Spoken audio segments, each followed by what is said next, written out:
Hey, welcome back to my channel.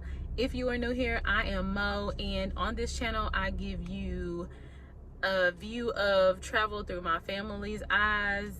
I give you product reviews and I also give you travel tips, give you ideas of where to go on vacation, all kinds of travel goodness. So let's get into this video today. I'm going to be giving you tips on how to stay safe during this pandemic. Let's go.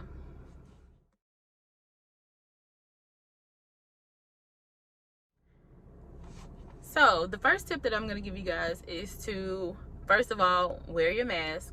Second of all, keep your hand sanitizer handy. And also, I've seen where it's suggested that you also wear goggles.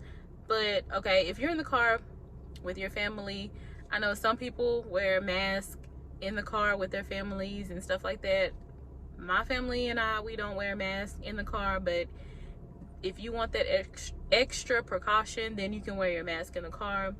You can wear your goggles in the car. But if you are traveling by airplane or bus or public transportation, I would suggest that you, of course, keep your mask on, keep your hand sanitizer, keep your mask, and wear your goggles if you want to be extra safe.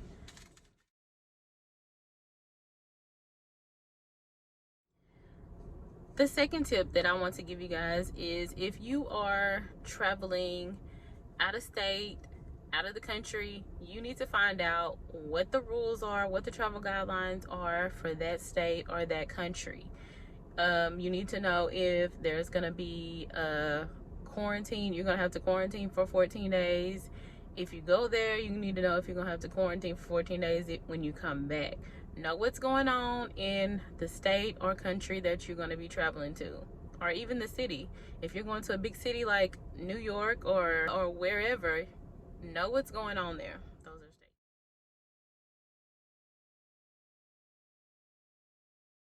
Tip number 3, if you are going to be renting a car, then you have the option of prepaying for your fuel.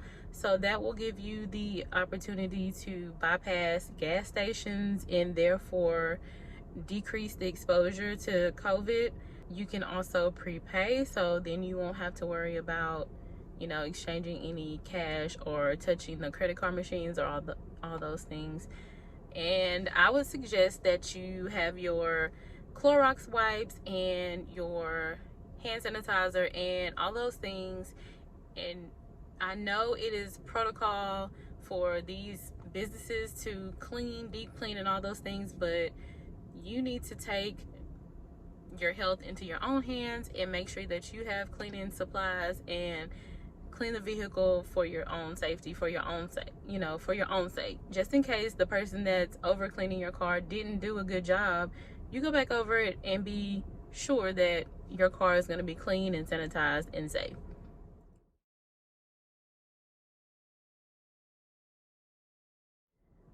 Tip number 4, I think it's number 4. Tip number 4, if you're going to be traveling by airline, you should make sure that you book your flight in enough time to get your seat.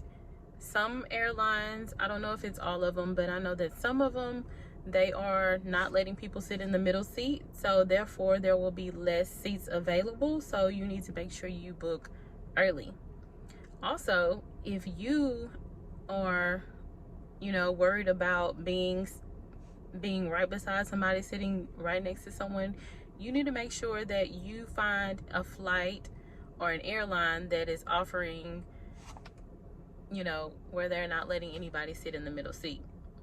Because I know I've heard that some airlines are like booking the whole plane. So it's a personal preference, but to be safe, I would find an airline that is utilizing that, making that seat empty, not letting anybody sit in the middle seats, in order to keep some distance between me and other passengers. So that's one thing. Another thing, when you're traveling by flight, Make sure you also come on the airplane prepared to clean down your area.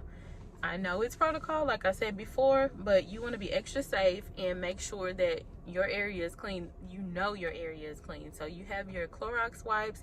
You can get your little bottle of Lysol spray, and you get on the plane. You get on the plane. You need to wipe down your seat. You need to wipe down armrests. You need to wipe down your tray table. Anything that you're going to be potentially touching, you need to wipe that down. Also, make sure that you don't touch anything that you don't need to touch. If you don't just have to go to the restroom, don't go, because there are several, areas that could be touched that could be holding the COVID virus or whatever. Also, in the airport, when you go into the airport, there are so many things that you could touch and, potentially pick up the virus. So make sure that don't go anywhere. Eat before you come to the airport. Don't get anything to drink. Bring your own food. When my friend and I went to New York, it was my first flight, but she had flown before and she had snacks with her. That's how I made it through the flight. She had snacks in her bag, in her carry-on bag. So you can bring snacks. So, don't eat in the airport. Eat before you get there and bring your snacks and your water in your carry-on bag. And that's another one of my tips, is to pack light.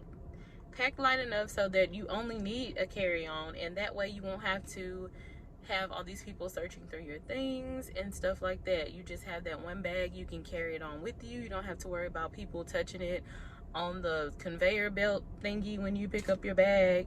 You have your bag with you at all times, so it's less people touching, but you gotta do what you gotta do. So if you do have to get a check bag, then it's just what you have to do. Just make sure you clean it off whenever you get it back.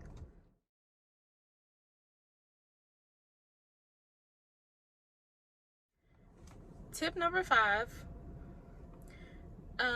make sure that you have cash with you, but set up where you can do hands-free payment. Like, I know you can do Apple Pay. Samsung has hands-free payment. Go ahead and set up your Apple Pay or whatever. I know at one point you could pay with your phone. I think you can pay with your Apple Watch. So set those things up, so therefore whenever you go shopping, you go get gas or whatever, you won't have to touch anything, and you just don't have to exchange any money, any change, anything, any receipts. You can get your receipt emailed to you, things like that. So, or some places let you pay online on your phone. So when we went to Paladero State Park, we had to make reservations before we even got there, and all we had to do was show them our phone. Like, they didn't have to touch it or anything, but we just had to show our phone, and that was it. There was nothing exchanged. So hands-free payment is the way to go if it's available.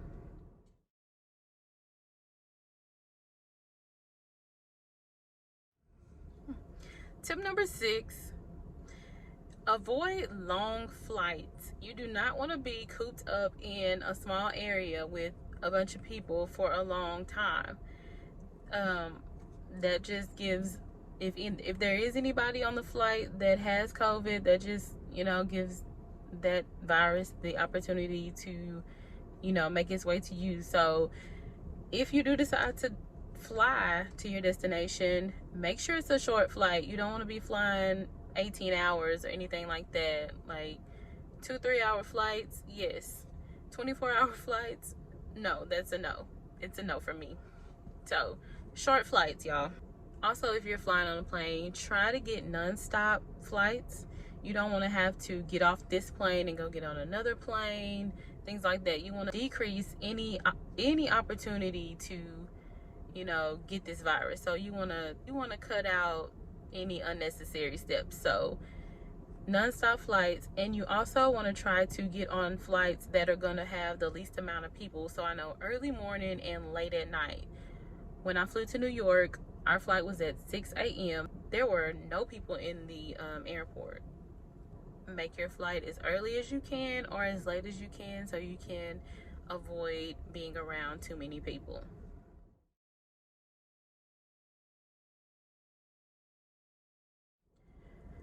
My 7th tip is to research what's open wherever you're going. You need to know what you are going to be able to do. You need to plan to go to places that will allow you to social distance. My family and I have really just been trying to do like outdoorsy things.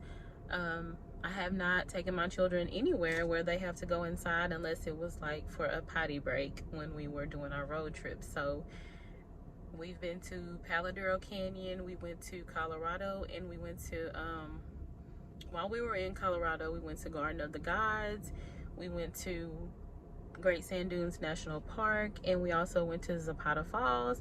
We've been on a boat tour in Caddo Lake, and we also have been to a few lakes around Texas along with Caddo Lake. Caddo Lake is in Texas as well. So we've been trying to just get to know nature and go on hikes and things like that that allow us to be out in the air where it is air circulation going on. We don't want to be in any buildings where we're going to be cooped up and the virus is going to be able to spread easier. So try to find activities where you can social distance.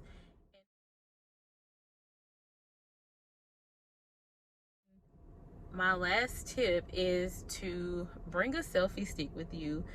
When you go to these places, you are going to want to take pictures, and you're going to want to take pictures with your family, and you're going to want to be in those pictures. So if you bring a selfie stick, then you don't have to worry about asking someone to take a picture for you. You don't know if they're washing their hands or anything, so you don't want them touching all over your stuff. So bring a selfie stick with you on your trip, and you won't need anyone to take pictures for you. Also, remember to just wash your hands, wash your hands, wash your hands. Thank you guys for watching this video. If you enjoyed this video, hit that like button.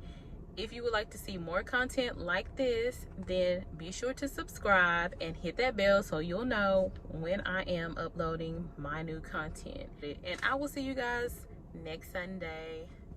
Bye. Deuces. Holla. Peace.